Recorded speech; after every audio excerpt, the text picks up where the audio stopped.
Inisiatif warga Koja Jakarta Utara memberlakukan jam wajib belajar menjadi inspirasi pemerintah Provinsi Jakarta. Gubernur DKI Jakarta Joko Widodo akan menerapkan program serupa di seluruh wilayah Jakarta.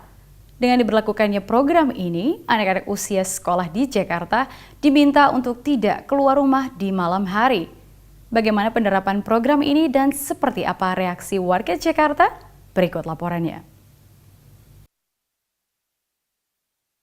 Pemerintah Jakarta berencana menerapkan sistem jam wajib belajar bagi anak usia sekolah.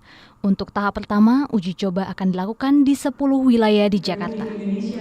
Gubernur Jakarta Joko Widodo menerangkan bagaimana teknis pelaksanaan jam wajib belajar. Kalau malam jam 6:30 ada sirine,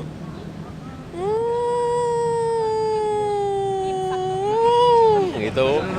TV mati semua, anak-anak belajar, ya ta? Belajar semuanya, TV dimatikan. Siapa yang ngontrol? RT, RW, dan orang tua yang ada di wilayah itu. Kemudian nanti jam 9 lagi, gitu, buka lagi, nonton TV lagi, kan udah belajar, udah gitu aja. Simple itu tuh simple banget, jangan dibuat ruwet. Aturan jam wajib belajar bukan hal baru bagi pemerintah Jakarta. Pemerintah ibu kota Indonesia ini telah memiliki peraturan daerah wajib belajar sejak tahun 2006 silam.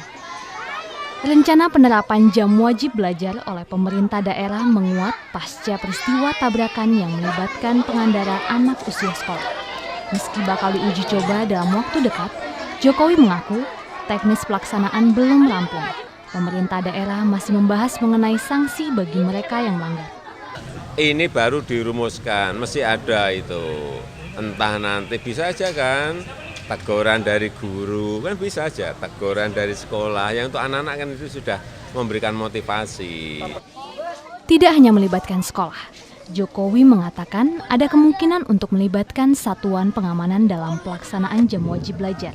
Satuan Polisi Pamong Praja akan dilibatkan untuk mengawasi tempat hiburan jika jam belajar sudah dilaksanakan di seluruh wilayah Jakarta.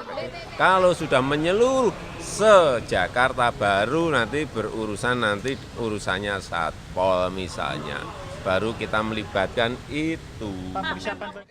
Rencana pemerintah daerah Jakarta mendapat dukungan dari Ketua Satuan Tugas Perlindungan Anak Indonesia atau KPAI Muhammad Ihsan.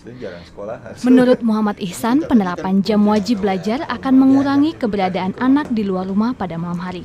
Namun ia meminta pelaksanaan jam wajib belajar tidak dilakukan secara represif karena berpotensi melanggar hak anak.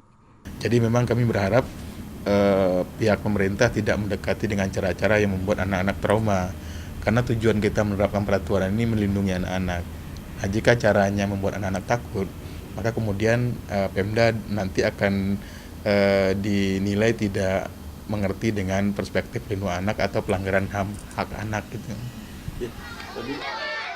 Jika KPAI mendukung, lalu bagaimana tanggapan warga Jakarta atas rencana Jokowi tersebut? Kamu setuju nggak dengan aturan jam belajar? Kalau menurut saya sih bagus ya diadain kayak gitu. Saya juga setuju karena kan biar meminimalisir tingkat kebebasan remaja yang saat ini marak gitu. Setuju juga sih, cuman kan kasihan juga yang biasanya misalkan yang nggak terlibat gimana ya, yang itu kan harus 17 tahun ke atas ya. Gimana sih 17 tahun ke bawah harus jam 10 itu udah di rumah kan. Nah kalau misalkan buat main-main kalau deket gitu sih nggak apa-apa juga sih. Tapi kalau misalkan untuk keluar rumah yang jauh-jauh gitu ya bagus juga. Setuju, malah bagus banget itu. Ya anak nggak pada keluyuran kalau malam-malam gitu kan, banyak yang keluyuran, trek-trek kayak gitu kan, anak sekolah biasanya banyak yang kayak gitu. Kalau saya pribadi setuju, sebab apa? Anak-anak sekarang ini kan kadang-kadang pergaulannya kurang bisa kita batasi. Dengan adanya seperti itu, tentu kita harus melihat sisi positifnya. Kalau orang tua memandang bahwa belajar itu lebih baik, ya tentu positif. Kalau dia merasa terkekang, tentu itu negatif. Nah, untuk itu kembali pada orang tuanya masing-masing, bagaimana mengarahkan anak, untung mana belajar dengan keluyuran. Saya rasa itu sebagai orang tua. Itu pertanyaan juga kan?